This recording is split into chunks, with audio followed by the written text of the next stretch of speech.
Herkese merhaba. Şu an elimde bir Philips dikey süpürge başlığı var. Bunun motoru arızalı. Motor burada yer alıyor. Fırçayı döndüren kısım arızalı. Çok kuvvetli ses çıkartıyor. Bunun için motor değişimi gerçekleştireceğim. Size bunu anlatıyorum.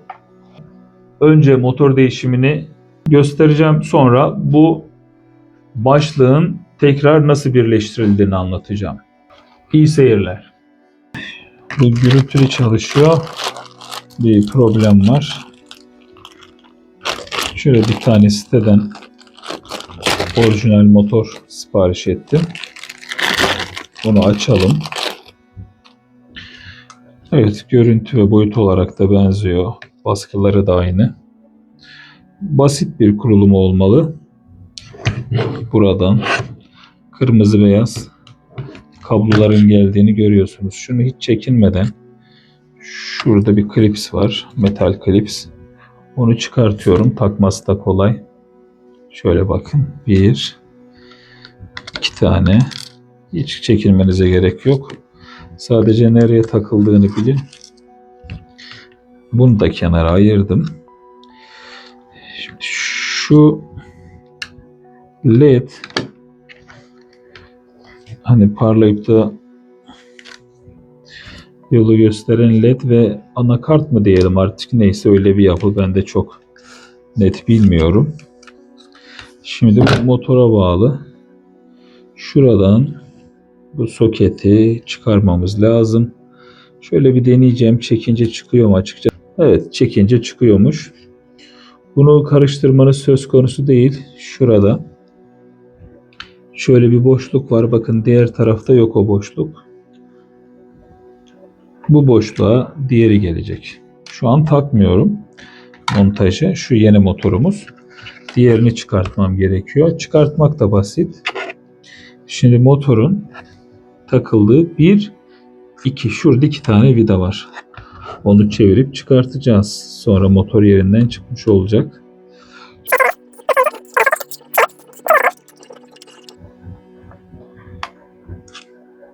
Evet. Şöyle kayışa bağlı olduğunu görün. Fırçayı döndüren kayış. Şöyle biraz kastırınca çıktı. Evet, motorumuz bu. Ölçüler ve boyut aynı. Siteden nasıl buldum? Modelini yazdım, süpürgenin çıktı açıkçası. Şimdi şurada kayış olduğu için şurada bakın, motorun şurada bir dişli var.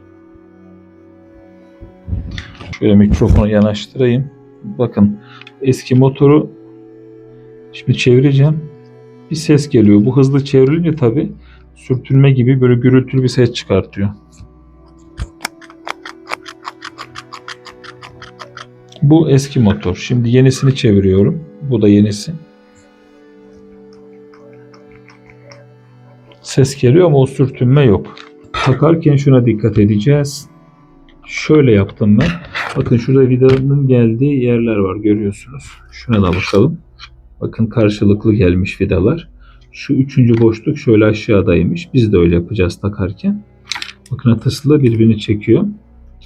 Şu dişlerin şu kayışa gelmesi lazım. Kayış da dişli.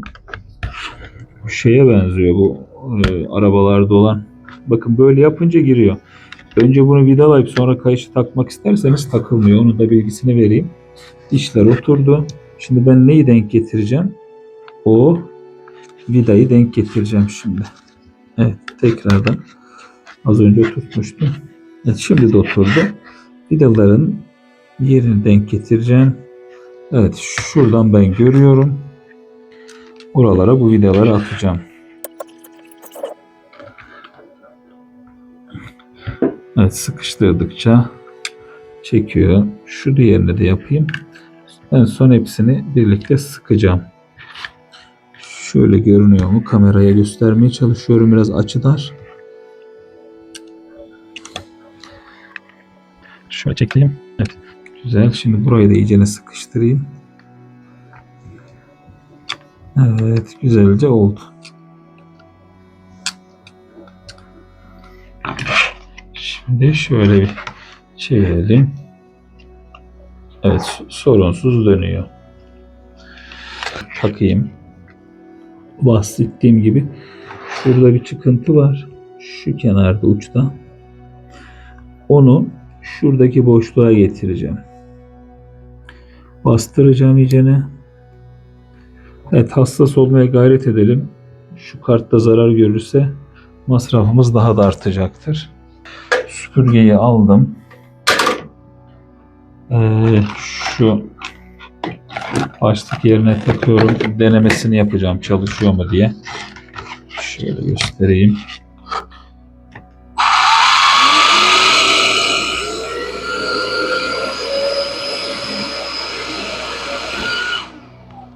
Evet. Sorunsuz çalışıyor. Ses de çıkmıyor artık. Şimdi hatta size şey de göstereyim. Biraz aksiyon olsun diye. Şu eski motoru takıyorum. Şöyle koyayım bakalım ses çıkaracak mı? Eski motor bu.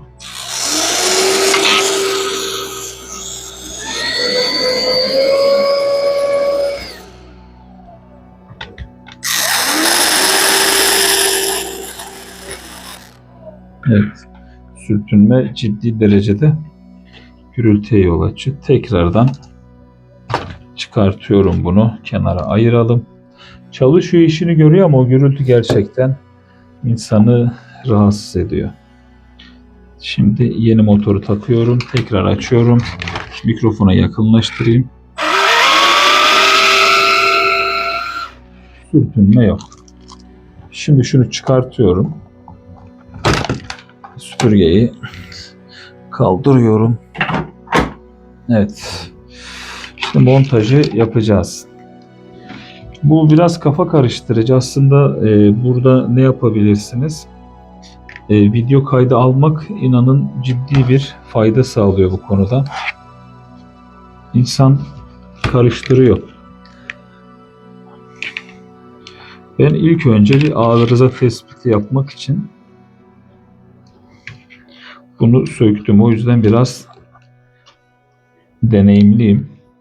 Arızayı tespit ettikten sonra sipariş ettim. Şimdi şuradaki boşluk şu hem led hem de bu başlığı döndüren kartın olduğu yer. Anlarsınız zaten şurayı biraz fazla katlamışlar, şu bant benzeri yapıyı. Şuradaki kabloları alıyorum şöyle demet şeklinde. Şuradaydı hatırlarsınız. Şöyle. Şu parça da var. Şunu da çıkartayım. İşim biraz kolay olsun. Evet. Sadece bununla çalışayım. Alttan vereceğiz. Bunu da öyle yaptık. Şu klipsin ilkini takıyorum. Aşağı yukarı buralardaydı diye hatırlıyorum. Birinciyi taktım. Şimdi şöyle yaptım. İkinci klipsi göstereyim. Onu da böyle yapınca. Evet, klipsimizi kapattık. Burayı gördünüz şöyle bir düzen içerisinde. Şimdi ters çeviriyorum. Şurada yerleri var. Geldi böyle. Geldi. Bu şöyle yapalım.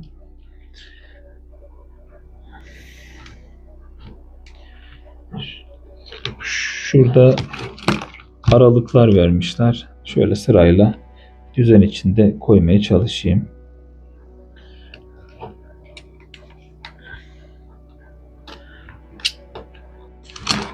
Evet, burası tamam bu şekilde. Bunu gördünüz. Şimdi bu da en alta gelen kısım, tekerlekleri vesaire. Şu parçaları çıkardığınız zaman dikkat edin, şurası da ayrılıyor. Takamayabilirsiniz şu griler. O yüzden bunlara da dikkat edin. Diğerleri ayrılmıyor. Bakın şöyle. Ben bunu geçen hafta bir söktüm. Dediğim gibi arızasını anlamak için. Şu parça da yerinden çıkıyor, haberiniz olsun. Bakın tekrar buraya toz dolmuş. Yıkayıp fırçalamıştım. Ama parçanın buradan çıktığını bilin. Ben geçen sefer söktüğümde yerini bulamamıştım. Evet, bu buranın. Bunu çıkarmamaya gayret edin. Şimdi bura böyle geliyor. Buraya zaten anlarsınız. Şimdi zor olan kısımlar neler? Şu parça var. Bu biraz zor. Birazdan göstereceğim onu. Bakın burada şu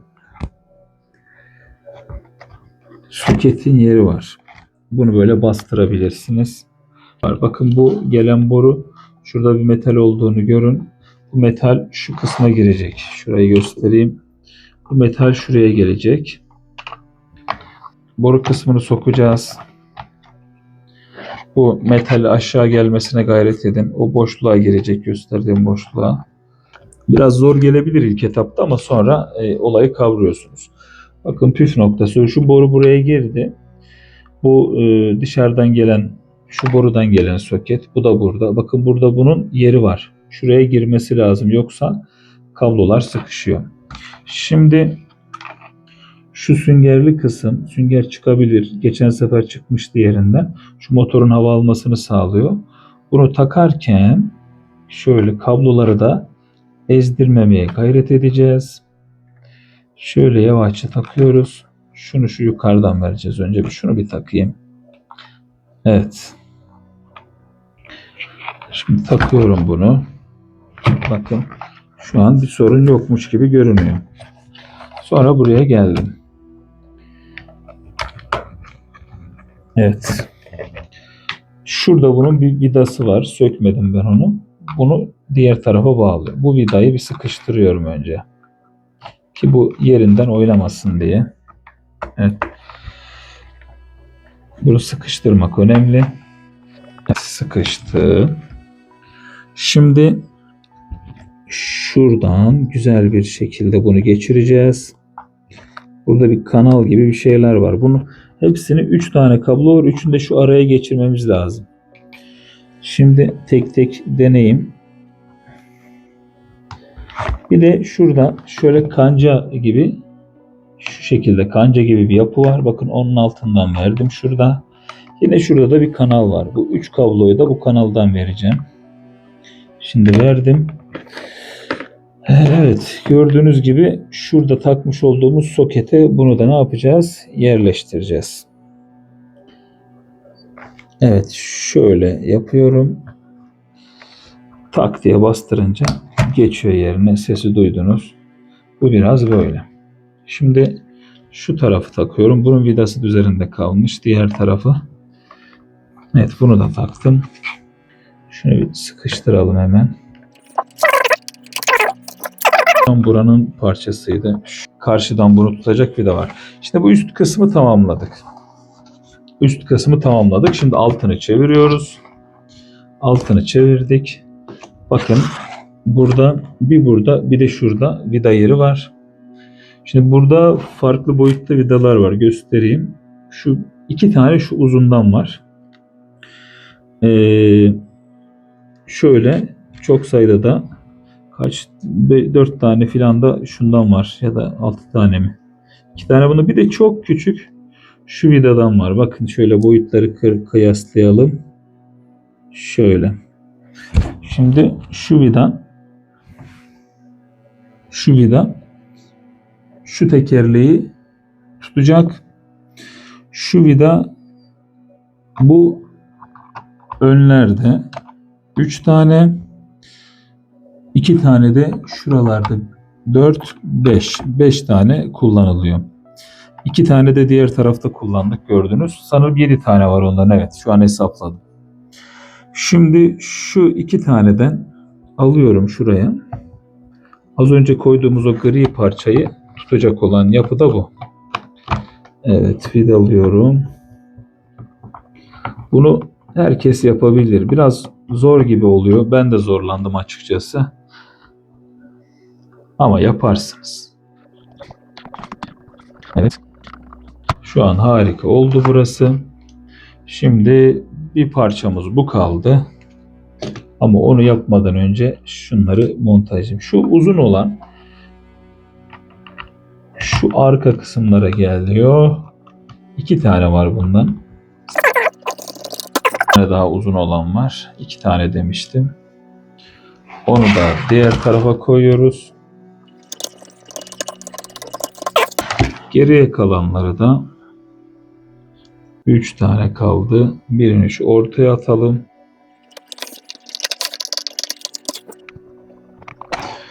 Diğerini buraya.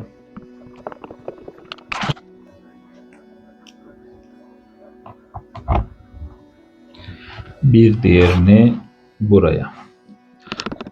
Son olarak tekerlek kaldı. Bakın yönü var. Zorlanmazsınız. Şöyle. Tabii şurada bir şu şekilde yapmanız lazım. Böyle düz koyarsanız olmuyor. Bakın gördünüz mü? Bu şekil çıkartırken de öyle. Şöyle yapıp çıkartmanız ve takmanız lazım. Takıyoruz. Evet, son vidamız da buydu. Şöyle bir genel kontrol ediyorum. Evet, bütün parçalar yerine oturmuş görünüyor. Hiçbir açıklık söz konusu değil. Oldukça sağlam. Şimdi tekrar son bir test yapacağım. Montaj gerçekleşti mi? Onu görmüş olacağız. Evet. Evet. Işıklar çalışıyor. Motor dönüyor. Bir sorun yok. İşlem başarılı.